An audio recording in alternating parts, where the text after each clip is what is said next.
Hello everyone, Assalamualaikum warahmatullahi wabarakatuh. Salam sejahtera bagi kita semua.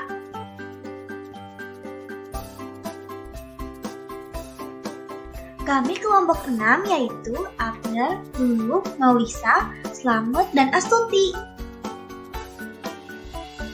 Kami akan membawakan materi tentang struktur modal untuk memenuhi tugas mata kuliah Ibu Firdanosita yaitu Manajemen Keuangan. Mari kita saksikan video pembelajaran ini. Bila durasinya terlalu cepat, teman-teman bisa pause videonya untuk membaca penjelasannya. Berikut adalah garis besar dari pembelajaran ini. Yang pertama, struktur modal. Struktur modal adalah pertimbangan atau perbandingan antara modal asing dengan modal sendiri. Struktur modal yang pertama adalah struktur aktiva. Ada perbedaan struktur aset dalam struktur modal perusahaan jasa dengan perusahaan dagang.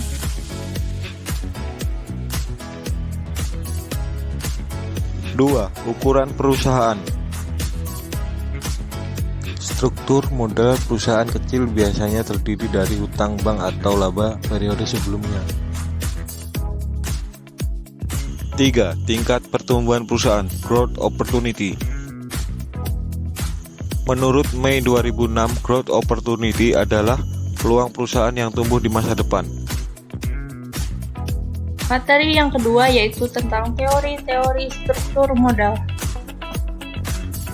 Yang pertama, teori dari Modigliani and Miller. Inti dari teori ini adalah nilai perusahaan tidak akan dipengaruhi oleh struktur modalnya. Berarti, baik perusahaan yang memiliki hutang maupun yang tanpa hutang tidak akan mempengaruhi struktur modal.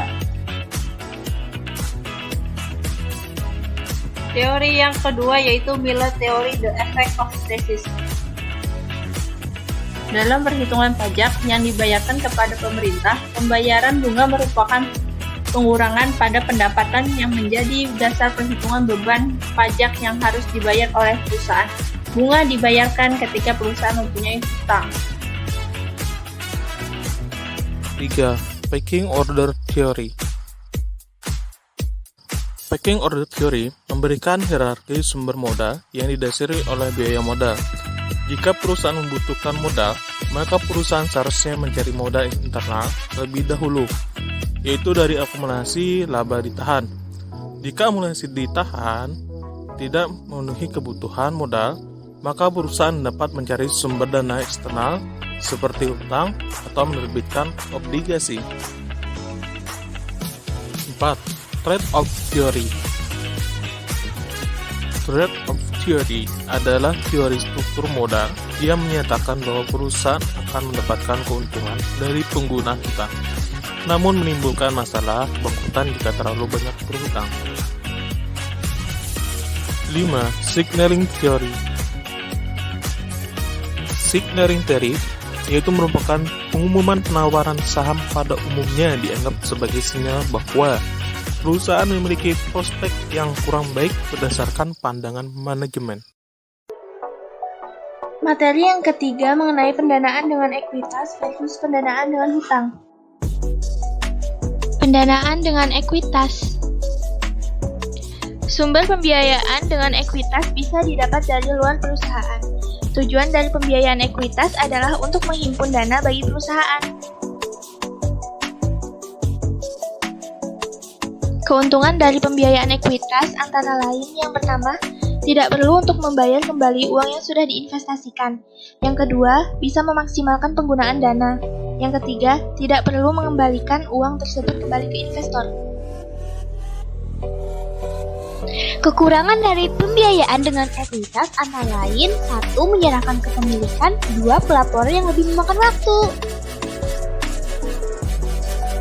Pendanaan dengan hutang.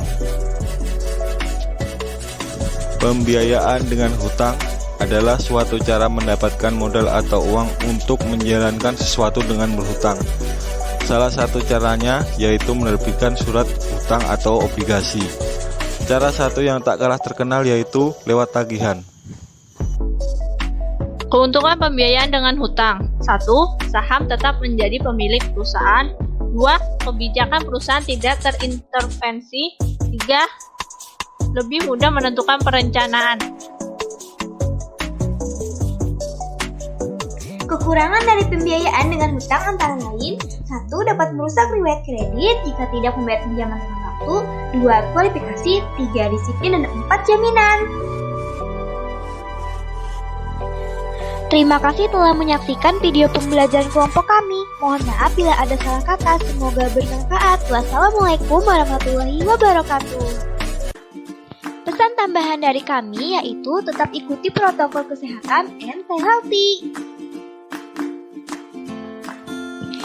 Ingat pesan ibu, terapkan 3M yaitu memakai masker, mencuci tangan, dan menjaga jarak.